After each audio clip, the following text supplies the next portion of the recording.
오늘 본문에서 저와 여러분이 잘 봐야 될 것이 두 가지입니다. 이 두 가지로부터 이야기가 시작이 되는데요. 예수님께서 이제 잡히실 수밖에 없는 상황에서 한 사람의 일은 막으시고 한 사람의 일은 그냥 하게 하십니다. 이게 너무 재밌어요.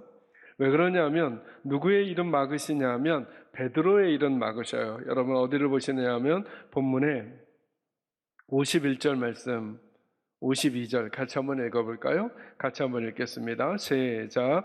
예수와 함께 있던 자 중에 하나가 손을 펴 칼을 빼어 대제사장의 종을 쳐 그 귀를 떨어뜨리니 이에 예수께서 이르시되 내 칼을 도로 칼집에 꽂으라. 칼을 가지는 자는 다 칼로 망하느니라. 아멘. 말씀드렸듯이 요한복음 18장 10절에서는 이 예수와 함께 있던 자가 귀를 내려친 사람이 누구인지도 설명해 줍니다. 그가 베드로거든요. 다른 본문에 보면. 그러니까 베드로가 칼을 들어서 대제사장의 종의 귀를 내려칩니다. 저는 이런 질문이 생기는 거예요. 베드로가 이 일을 왜 했을까요?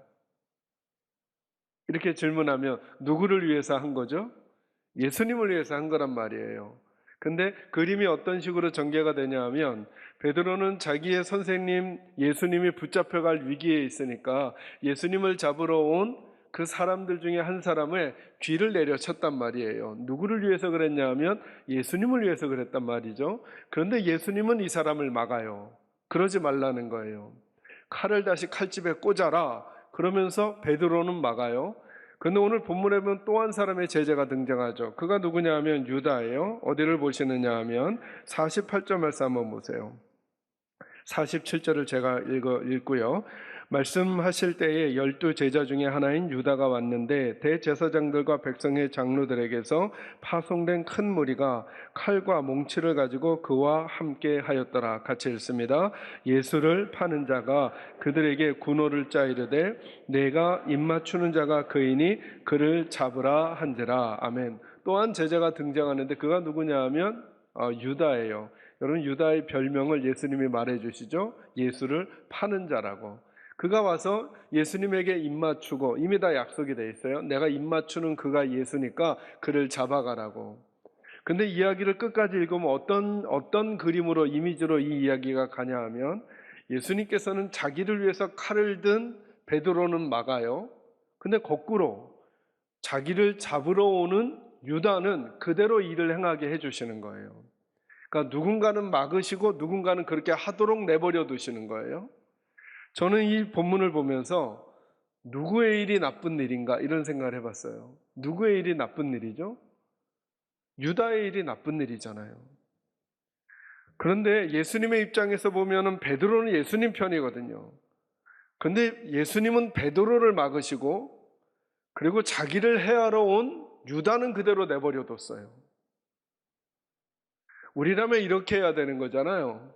예수님을 위해서 일하는 베드로는 격려해 주시고 예수님에게 해가 되려고 하는 사람은 예수님이 오히려 막으시고 그를 그렇게 못하게 하셔야 하잖아요. 그런데 예수님에게 해가 되는 사람을 예수님은 그냥 받아들이시고 그리고 예수님을 위하려고 하는 베드로는 막으셔요.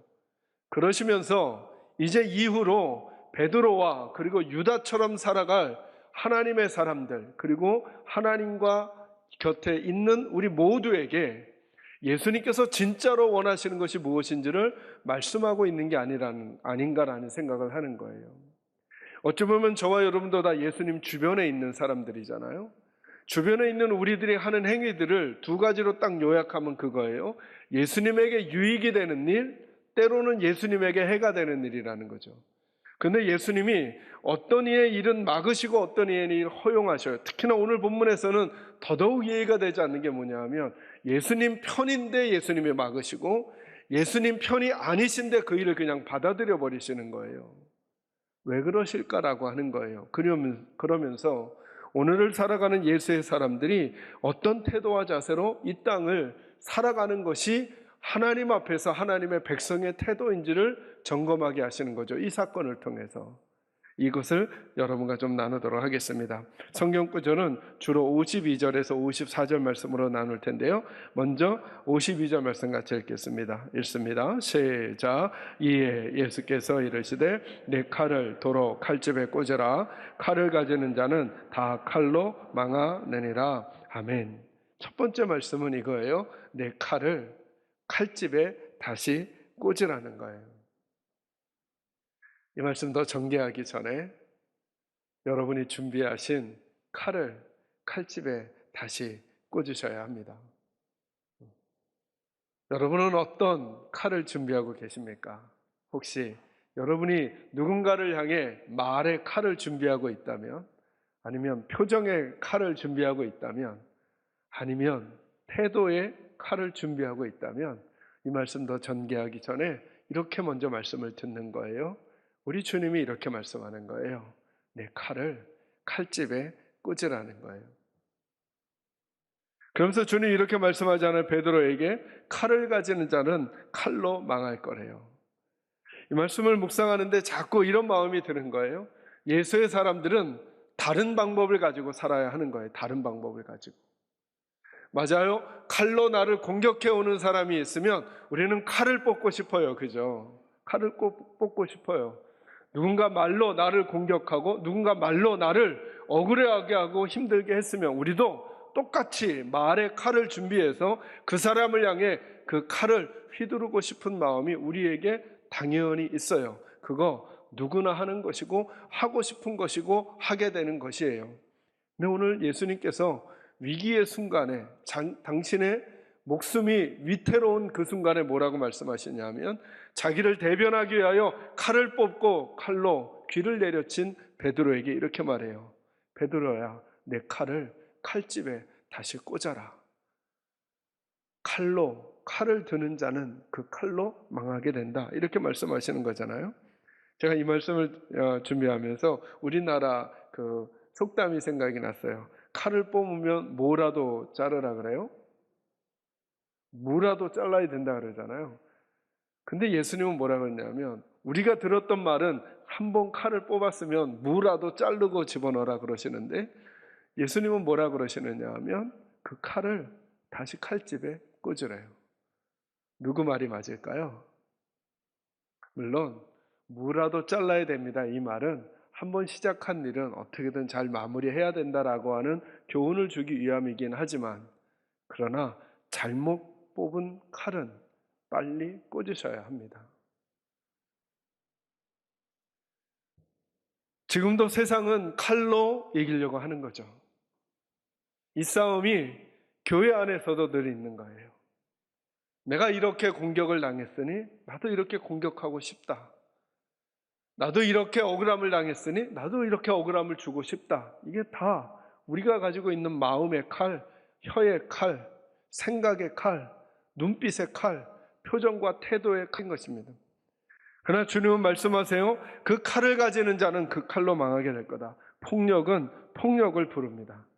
눌려있는 시간이 지나가잖아요. 그럼 분명히 눌려있던 시간만큼 이 사람은 또 다른 태도로 그가 눌려있던 시간을 폭발하게 될 것입니다. 저희들은 어떻게 우리가 당한 어려움과 억울함과 그리고 위기를 넘어갈 수 있을까요?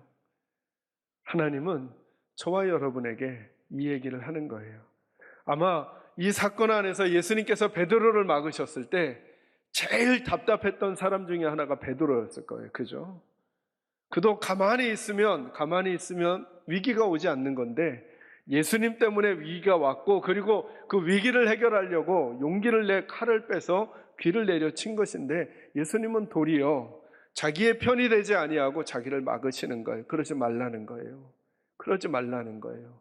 나는 그 방법으로 사는 사람이 아니라고 말씀하시는 거죠. 저와 여러분에게 이 고민이 좀 있기를 바라요. 여러분은 혹시 구역에서 어떤 약간 서운함과 억울함을 당하셨나요? 여러분은 기관과 부서에서 일하시면서 어떤 갈등 속에서 억울함과 혹시 서운함이 있으신가요? 그리고 여러분은 그 문제를 대처하기 위해서 어떤 칼을 준비하고 계셨나요? 우리 주님 이렇게 말씀하세요. 내 사람들이라면 그 칼을 칼집에 지금 꽂아라. 지금 칼집에 그 칼을 제발 꽂아라. 그리고 이 본문을 다 읽어가시면 알겠지만, 그리고 이 본문 뒤에 사건들까지 보시면 다 아시겠지만, 그 칼을 칼집에 꽂아야 하나님께서 원하시는 일이 일어나는 거예요.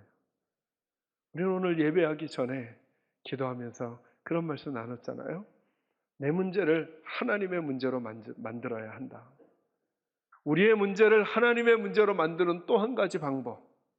만약에 지금 예수님께서 잡혀가시는 그 장면에서 제자들 모두가 숨겼던 칼과 몽둥이를 들고 그들과 함께 싸웠다면 그들의 일은 그들의 일로 계속 남아있겠지만 하나님의 일은 시작도 되지 못하고 아마 접어지게 되었을 거예요. 저와 여러분은 왜 계산제일교회라고 하는 이름으로 매주 이 자리에 모이며, 왜 계산제일교회라고 하는 이름으로 하나님 앞에 일컬어지며 예배하고 말씀을 듣는 것인가요? 우리는 우리의 문제가 하나님의 문제로 변하기를, 그리고 내 삶이 조금이라도 주님과 닮아가기를 원하는 사모함 때문에 그런 거 아닌가요? 그분이 오늘 첫 번째로 우리에게 이렇게 말씀하세요. 여러분이 준비하신 칼을 칼집에 꽂으시라고. 하나님의 일은 다른 방법으로 이루어진다는 것입니다. 여러분, 저와 여러분이 잘 아시는 본문인데요. 한번 찾아볼까요? 마태복음 5장 5절을 한번 찾아보세요. 같이 한번 읽어볼까요? 읽습니다. 시작. 온유한 자는 복이 있나니 그들이 땅을 기업으로 받을 것이며. 아멘. 이 예수님의 팔복 중에 한 가지입니다. 뭐라고 말씀하세요? 온유한 자가 뭐가 있다고요? 복이 있대요. 그런데 어떤 복인지를 잘 보시는 거예요. 어떤 복이라고요? 땅을 기업으로 받는데요. 자, 이게 무슨 말이냐 하면, 온유한 사람이 땅을 기업으로 많이 받게 된다라고 하는 건 영향력의 크기가 커진다는 거예요. 그만큼 힘을 더 얻게 될 거라는 거예요. 근데 여러분, 정직하게 물어볼까요? 온유한 사람이 세상을 잡게 될까요? 강력한 사람이 세상을 잡게 될까요? 라고 묻게 되면 우리는 어느 쪽으로 기울으냐 하면 강력한 사람이 세상을 잡을 것이다 라고 하는 생각이 있는 거예요. 그래서 우리가 지도자들을 보면서도 늘 마음속에 두 마음이 싸워요. 정말 온유한 지도자가 좋을까? 아니면 강력한 지도자가 좋을까? 라고 할 때 이 일이 누구를 통해서 더 잘 될까라고 하는 생각을 하면 강력한 지도자를 통해서 잘 될 것 같은 생각을 지을 수가 없어요. 그러면 이 말씀은 맞지 않는 거잖아요. 저와 여러분은 이 싸움을 하는 거예요. 하나님의 말씀이 맞을까? 우리가 세상에서 배운 이야기가 맞을까? 하나님은 이렇게 말씀하시잖아요. 온유한 사람이 땅을 기업으로 받게 될 거라는 거예요. 그러니 너희가 온유해져야 한다는 거예요. 여러분, 온유라는 게 뭐죠? 온유라는 건 부드러워지는 거예요. 부드러워지는 거. 하나님의 사람들이 진짜로 땅을 기업으로 받고 영향력 있는 사람이 되고 오래도록 칭송받는 사람이 되고자 하고 그 이름이 아름답게 불려지길 원한다면 강력한 사람이 되는 게 아니라 온유한 사람이 되어야 한다는 거예요. 이게 칼을 칼집에 꽂으라는 예수님의 마음이에요. 더 강해지고 싶고 더 세지고 싶고 더 힘이 써지고 싶은, 그래야만 땅을 기업으로 받을 것 같은 그 유혹이 우리에게 있지만, 사랑하는 성도 여러분, 잘 분별하셔야 합니다. 왜 예수님은 오늘 베드로에게 칼을 칼집에 꽂으라고 하셨을까요? 하나님의 일은 하나님의 방법으로 될 것이기 때문에 그렇습니다. 저와 여러분이 그 일을 보게 되는 증인들이 되기를 주의 이름으로 축원합니다. 두 번째 말씀은 이거예요. 본문으로 다시 돌아오셔서 우리 53절 말씀 같이 읽겠습니다. 53절 읽습니다. 시작. 너는 내가 내 아버지께 구하여 지금 12군단 더 되는 천사를 보내시게 할 수 없는 줄로 아느냐. 아멘. 여러분, 이 말씀은 이런 뜻이잖아요. 예수님이 할 수 있다는 거예요. 뭘 할 수 있는 거냐 하면, 너가 지금 칼로 저 칼과 몽치를 들고 오는 저들을 맞이하려고 하느냐? 나는 더한 것도 할 수 있다는 거예요. 예수님은 다른 태도를 가지고 있는 거죠. 약해서가 아닙니다. 몰라서가 아닙니다. 자격이 없어서가 아닙니다. 능력이 없어서가 아닙니다. 바라보는 곳이 다르니까 할 수 있으나 하지 않아요. 논쟁할 줄 몰라서가 아닙니다. 싸울 줄 몰라서가 아닙니다. 힘이 없어서가 아닙니다. 자격이 없어서가 아닙니다. 능력이 없어서가 아닙니다. 할 수 있는데, 예수님이 이렇게 말씀하는 거죠. 할 수 있는데 지금 하지 않는다는 거예요. 그리고 힘은 거기서 나오는 거죠. 능력은 거기서 나오는 거죠. 할 수 있는데 하지 않습니다. 아마 이 모습을 보고 여러분 이 본문의 하이라이트는 뭐냐면 56절이에요. 56절 한번 같이 읽어볼까요? 읽습니다. 시작. 그러나 이렇게 된 것은 다 선지자들의 글을 이루려 함이라 하시더라. 이에 제자들이 다 예수를 버리고, 여기 보면 다라고 하는 표현이 두 번 나오죠. 하나는 이 일이 다 선지자의 글을 이루려 하려고 하는 거였다는 거예요. 근데 제자들은 어떻게 됐다고요? 다 어떻게 했다고요? 도망갔대요. 베드로까지, 칼을 빼서 예수님을 지키려고 했던 베드로까지 자기 방법대로 해보려고 하다가 안 되니까 그들이 보인 마지막 태도가 뭐냐면 다 누구를 버리고, 예수를 버리고 뭐 했다고요? 도망갔대요. 하나님의 교회를 섬기고 하나님의 성도들을 섬긴다고 열심을 내고 자기 힘으로 막 하다가 안 되잖아요. 다 뒤로 물러나요. 오늘 저와 여러분에게도 이 싸움이 있는지 한번 점검해 보는 거죠. 할 말이 없어서가 아니라, 우리 교회는 이래야 돼, 할 말이 없어서가 아니라 할 수 있으나 그 말을 접어보는 거예요. 누군가를 공격할 수 있으나, 맞서 대항할 수 있으나, 예수님은 심지어 그들과는 상대가 되지도 않는, 아니 12군단이 아니라 한 군단만 보낸, 아니 한 군단이 아니라 그 한 군단에 속하는 천사 한 분만 오셔도 다 해결될 수 있는 그 정도 싸움인 걸 아심에도 불구하고 그분은 가장 무력한 것처럼 그들에게 잡혀주셔요. 그리고 고난을 당하시고 그리고 죽으셔요. 이유가 뭘까요? 그래서 우리를 살리시는 거예요. 그 억울함이, 그 무력해 보임이, 그 배신당하심이, 여러분 오늘 본문에서 예수님은 배신을 유다에게만 당한 게 아니죠. 그죠? 제자들에게도 다 당하신 거예요. 예수님은 딱 혼자 남으신 거예요. 그냥 그것까지도 예수님은 그대로 받으셔요. 왜냐하면 우리들을 살리시려고. 요란했던 사람들도 모두 다 예수를 버리고 떠나버려요. 위기의 순간에. 근데 예수님은 묵묵히 그 시간을 그대로 맞으셔요.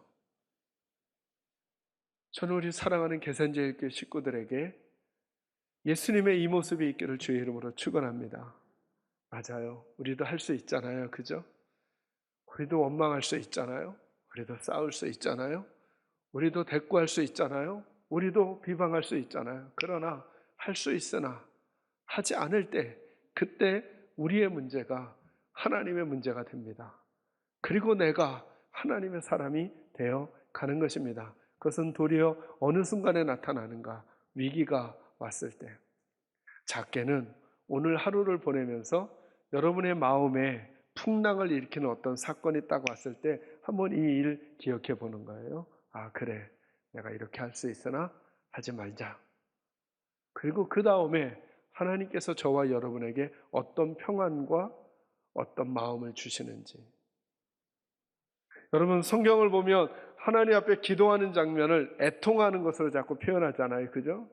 여러분 누가 애통할까요? 평상시 다 내 맘대로 하는 사람. 그 사람 기도할 때 애통하게 될까요? 안 될까요? 잘 안 돼요. 이 사람은요, 할 말이 있으나 하지 않은 사람, 할 수 있으나 참아준 사람, 싸울 수 있으나 싸움을 멈춘 사람, 억울함이 있으나 그것 때문에 입을 닫은 사람. 이 사람 하나님 앞에 있으면 애통하게 될까요?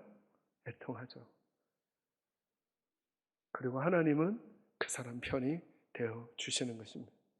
저는 이 장면을 보면서 묵묵히 말도 안 되는 무리들에게 칼과 몽치 앞에서 그대로 잡혀가는 예수님을 바라보는 하나님의 마음이 어떠셨을까? 이 생각을 해봐요. 야, 너 왜 할 수 있는데 안 해? 너 왜 할 수 있는데 안 해?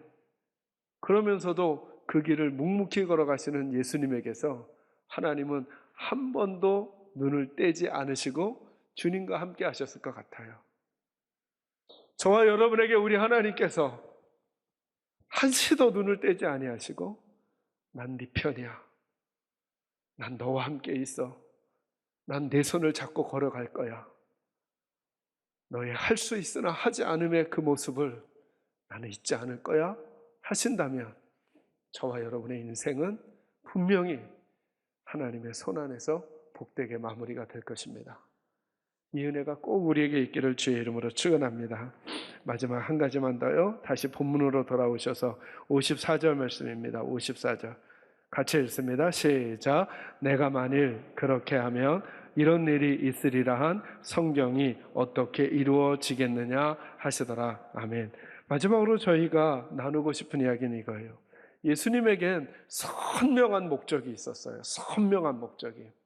그게 뭐냐면 이거잖아요. 내가 만일 그렇게 하면 어떻게 하면요.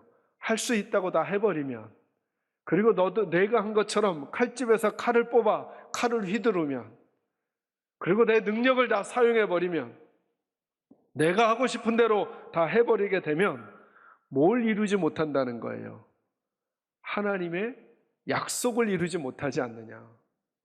내겐 선명한 목적이 있다. 내 목적은 내가 하고 싶은 걸 하는 게 아니라 내 목적은 내가 하고 싶은 대로 하는 게 아니라 내 목적은 하나님이 원하시는 것에 하나님이 원하시는 태도와 자세 가지고 하나님의 목적 이루어 드리겠다는 거예요. 비록 내가 지는 것 같더라도 비록 내가 힘이 없는 것 같더라도 비록 내가 죽을 것 같더라도 비록 내가 아무것도 아닌 것처럼 취급당하더라도 난 누구의 뜻을 끝까지 붙들겠다는 거예요? 하나님의 뜻을. 이거 여쭙는 거예요. 저와 여러분의 목적은 뭐예요? 우리가 사역하는 목적은 뭐예요? 우리가 그렇게 목소리를 높이는 목적은 뭐예요? 우리가 그렇게 행동하는 목적은 뭐예요? 예수님 때문이에요? 나 때문이에요? 저는 이 설교를 준비하면서 처음부터 계속 그 질문이 있었어요. 베드로가 나쁜가? 유다가 나쁜가? 베드로가 나쁜가? 유다가 나쁜가? 유다는 예수님을 죽이려고 오는데 그걸 그냥 예수님은 허용해 주셔요. 허용해 준다는 게 그래 그렇게 해라 라고 그의 과정에 갈등이 없게 하시는 거잖아요. 베드로는요. 나는 예수님을 위해서 칼을 들겠어 하는데 예수님이 도리어 그러지 말라는 거예요. 그러지 말라는 거예요.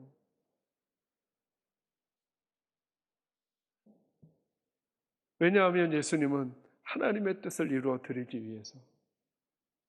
저는 저와 여러분에게도 선명한 하나님 앞에서의 목적이 있었으면 좋겠어요. 내가 그렇게 하려는 이유, 내가 그렇게 행동하려는 이유가 나의 사랑이신 예수님 때문에 나는 그렇게 해야 되겠다. 그리고 그 과정에 내가 하고 싶은 대로 되지 않더라도 그것을 참으면서 주님 편에 서 있을 수 있는, 그리고 그것이 우리에게 어떤 열매를 가져오는지를 보는 기쁨이 저와 여러분에게 있어야 하는 것이죠. 그래서 교회는 은혜 공동체가 되는 것이죠. 할 수 있음에도 불구하고 하지 않는 것이죠. 그럴 이유가 내게 있음에도 불구하고 그렇게 하지 않는 것이죠. 정당함이 내게 있음에도 불구하고 입을 다물어 주고